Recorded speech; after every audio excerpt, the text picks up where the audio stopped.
सबको प्रभु यीशु मसीह के नाम में जय मसीह की। दोस्तों एक बार फिर से स्वागत है आप सबका हमारे इस चैनल पर एक नए वीडियो के साथ।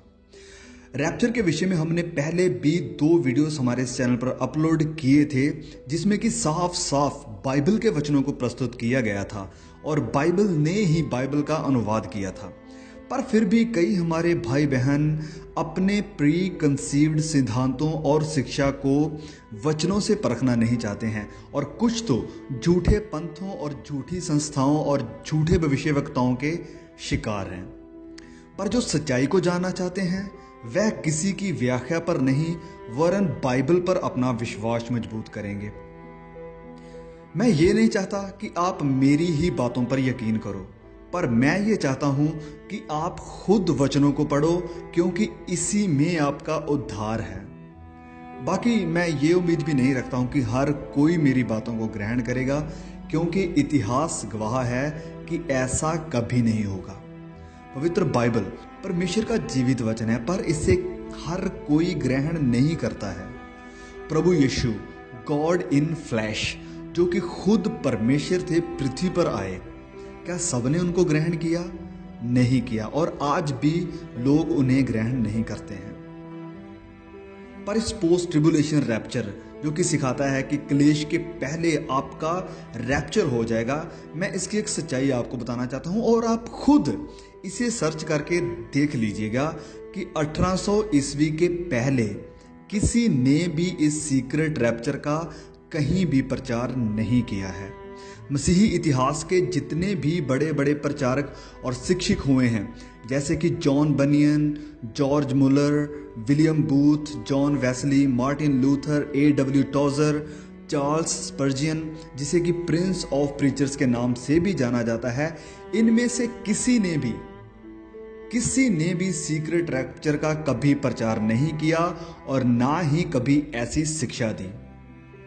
और दूसरी एक मैं बात आपको और बताना चाहता हूं कि आप कभी भी बाइबल को पूरा पढ़ के देख लीजिए, नए नियम को छोड़ आप पुराने नियम को भी पढ़ के देख लीजिए, आपको कहीं भी ऐसा एक भी वचन नहीं मिलेगा जिसमें लिखा हो कि भारी क्लेश आने के पहले ही हमारा रैप्चर हो जाएगा। एक भी वचन आपको नहीं मिलेगा, वरन ऐसा लिखा है कि क्लेश से होकर गुजरना पड़ेगा, क्लेश के बाद ये सब होगा। लेकिन ये हमारी मॉडर्न जेलीफिश क्रिश्चियनिटी ने स्ताव, कष्टों और क्लेशों वाली शिक्षा को पूरी तरह से नजरअंदाज कर दिया है।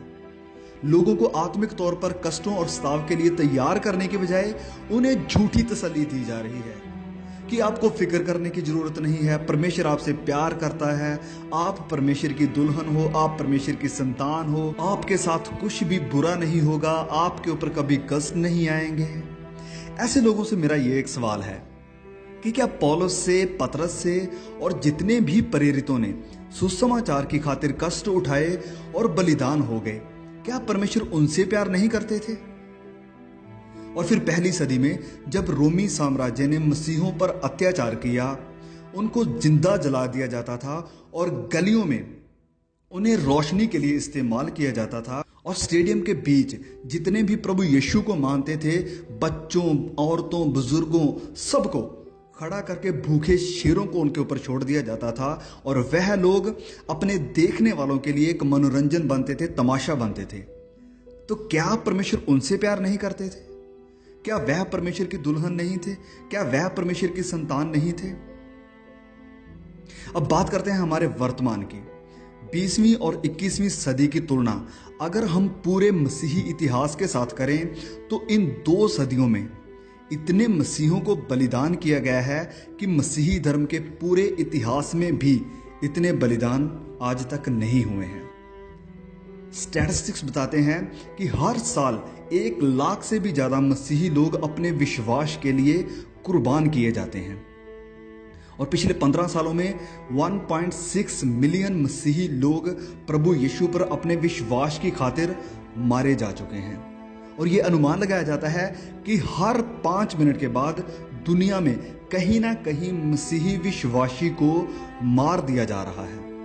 मतलब कि 288 विश्वासी प्रभु यीशु पर अपने विश्वास की खातिर कुर्बान हो रहे हैं। और पिछले दिनों जब मैं रैप्चर के ऊपर वीडियोस बना रहा था तो नाइजीरिया में मसीहों का कितना खतरनाक कत्लेआम हो रहा था। एक रिपोर्ट के मुताबिक मसीहों का एक पूरा विलेज ही साफ कर दिया गया। और अगर आप मुझे कहेंगे कि वह सच्चे विश्वासी नहीं थे, वह परमेश्वर के बच्चे नहीं थे, वह यीशु के दुल्हन नहीं थे, परमेश्वर उनसे प्यार नहीं करते थे, तो मैं कहूंगा भाई आप बस छोड़ दो, माफ कर दो उन्हें।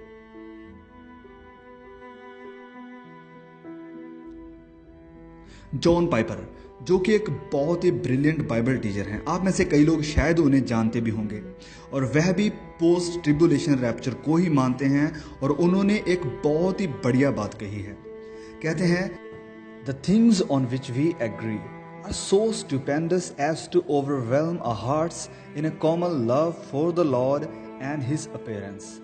Late us not make the second coming a center of controversy, but a cause for worship and earnest hope and liberating confidence.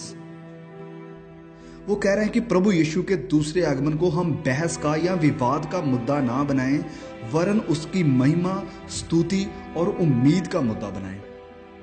और मैं कहता हूं कि हम प्रभु यीशु के दूसरे आगमन को पवित्रताई का और अपनी तैयारी का मुद्दा बनाएं।